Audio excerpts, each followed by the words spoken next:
ओम शांति। आज जी आज प्यारे बाबा के 10/6/1972 के महावाक्य हैं। टाइटल है सूक्ष्म अभिमान और अनजानपन। बहुत ही खूबसूरत टाइटल है आज का कि सूक्ष्म अभिमान और अनजानपन। आज के समय ब्राह्मणों में सबसे ज्यादा सूक्ष्म अभिमान बहुत है, और अभिमान को बाबा क्लियर करता है कि अभी अभी मेरी बात को मान जाओ, स्वीकार करो। ये अभिमान की परिभाषा दी गई, और अभिमान जो है हमें कहीं ना कहीं गिरावट की ओर ही लेकर जाता है। इसलिए बाबा ने हमें याद दिलाया कि कई बच्चों को अनजानपन भी आ गया है कि वो अपने आप को अनजान समझते हैं कि नहीं, हमसे तो ये बात हो गई, हम क्या करें, हम चाहते तो नहीं थे। लेकिन ये सब चीज़ें कंडीशन सामने आ रही, उसे ठीक करने के लिए बाबा ने हमें विधि भी आज बहुत अच्छी बताई, कैसे हम अपने अभिमान और अनजानपन को ठीक कर सकते हैं। उसके लिए हमें क्या करने की ज़रूरत है। तो बाबा ने लिया कि मनसा में सोमान की स्मृति रखेंगे और वाचा में कर्मणा में निर्माण, अपनी वाचा में कर्मणा में निर्माण अवस्था रखेंगे, तभी हमारा अभिमान खत्म होगा। अभिमान को खत्म करने का तरीका है मनसा में सोमान की स्मृति रखो और वाचा और कर्मणा में निर्माण अवस्था हमें रखनी होगी, तभी अभिमान हमारा खत्म होगा। इसी बात को लेकर बाबा ने क्लास कराई है। आगे बाबा ने कहा, वर्तमान समय चारों ओर के पुरुषार्थियों के पुरुषार्थ में, चारों ओर पुरुषार्थियों के पुरुषार्थ में मुख्य दो बातों की कमजोरी व कमी बाबा को दिखाई पड़ रही है। हम स्वयं भी चेक करेंगे, क्योंकि आज बाबा ने गीत भी हमें सुनाया बड़ा सुंदर, मुखड़ा देख ले प्राणी जरा दर्पण में। हम खुद का मुखड़ा देखेंगे, खुद को चेक करेंगे, तो उसके लिए हम देखें कि मेरे अंदर कौन सी ऐसी कमजोरियां हैं, जिस कमी के कारण जो कमाल दिखानी चाहिए वह नहीं दिखा पाते। वह दो कमियां कौन सी है? तो बाबा ने पहले ही समझा दिया। एक तरफ है अभिमान, पहली कमी क्या आ रही है हमारे जीवन में? एक तरफ आ रहा है अभिमान और दूसरी तरफ आ रहा है अनजानपन। पहला है अभिमान और दूसरा है अनजानपन। तो बाबा ने कहा ये दोनों ही बातें पुरुषार्थ को ढीला कर रही है। हमारे पुरुषार्थ को ढीला करने वाली दो बातें, एक है अभिमान और दूसरा है अनजान।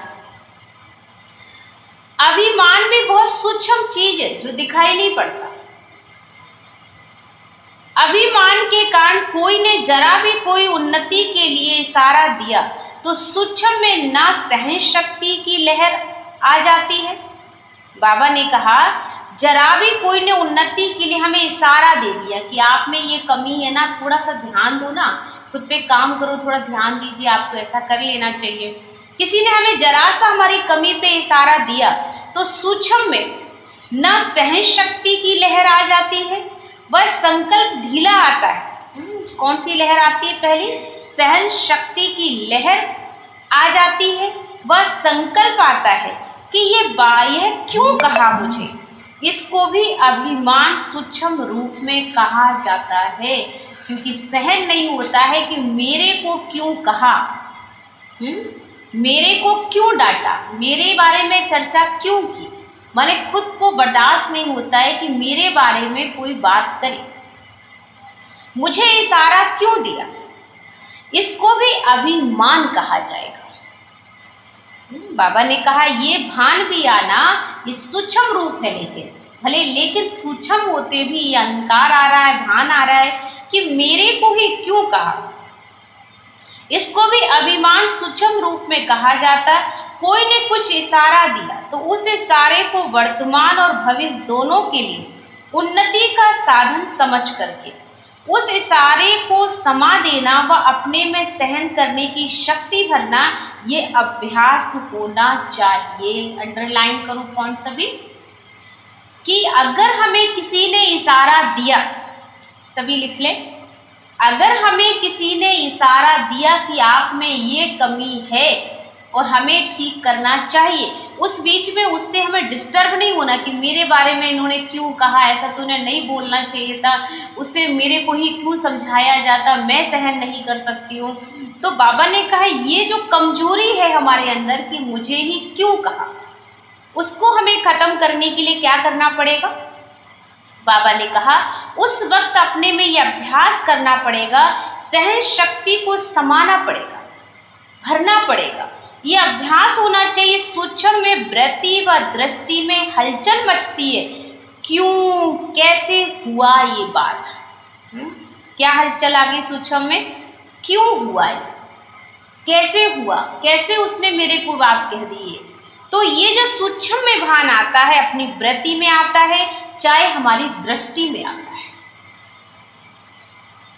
इसको भी देही अभिमानी की स्टेज नहीं कहेंगे। ये अभिमान की स्टेज है, इसे हम देही अभिमानी की स्टेज नहीं कहेंगे। जैसे महिमा सुनने के समय वृत्ति व दृष्टि में उस आत्मा के प्रति स्नेह की भावना रहती है। बहुत खूबसूरत बात है। जैसे महिमा सुनने के समय वृत्ति व दृष्टि में उस आत्मा के प्रति स्नेह की भावना रहती है, वैसे ही अगर कोई शिक्षा का इशारा देता है तो उसमें भी उसी आत्मा के प्रति ऐसे ही स्नेह की, शुभ चिंतक की भावना रहती कि आत्मा मेरे लिए बड़ी से बड़ी शुभ चिंतक है, कि उस वक्त भाव ये आता है कि ये मेरी दुश्मन है।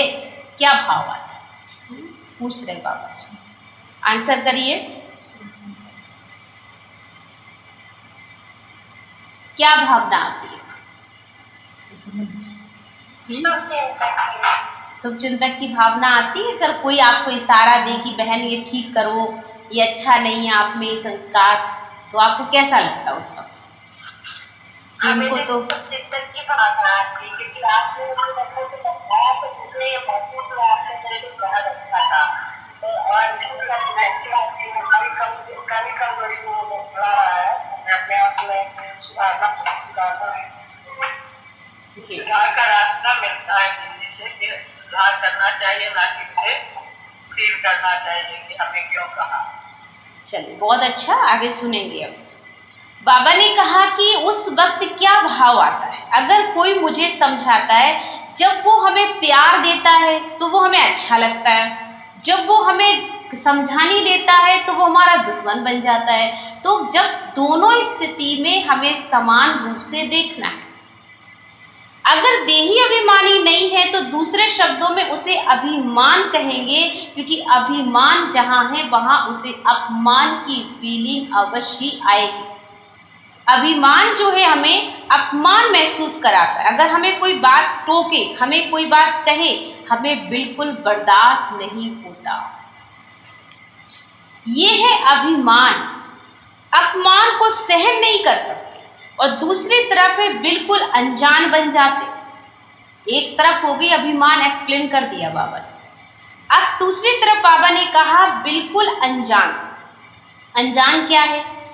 इस कारण भी कई बातों में बच्चे धोखा खाते। कोई अपने को बचाने के लिए बिल्कुल अनजान बन जाता है, कोई रियल भी अनजान बनता है।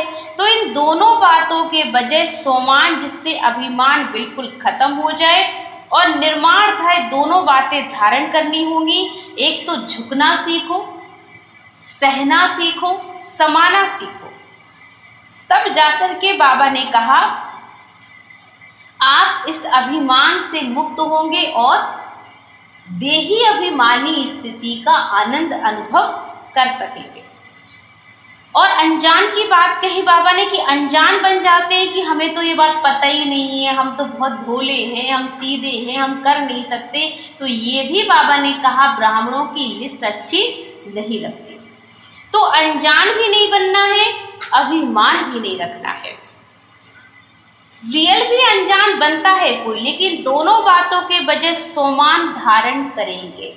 क्या धारणा करेंगे आज से? सोमान। और निर्माणता के लिए बाबा ने कहा पहली चीज है सोमान हमारे जीवन में होना चाहिए। दूसरा बाबा ने कहा कि निर्माण होना चाहिए, झुकने वाला। ये दोनों बातें हमें धारण करनी होंगी।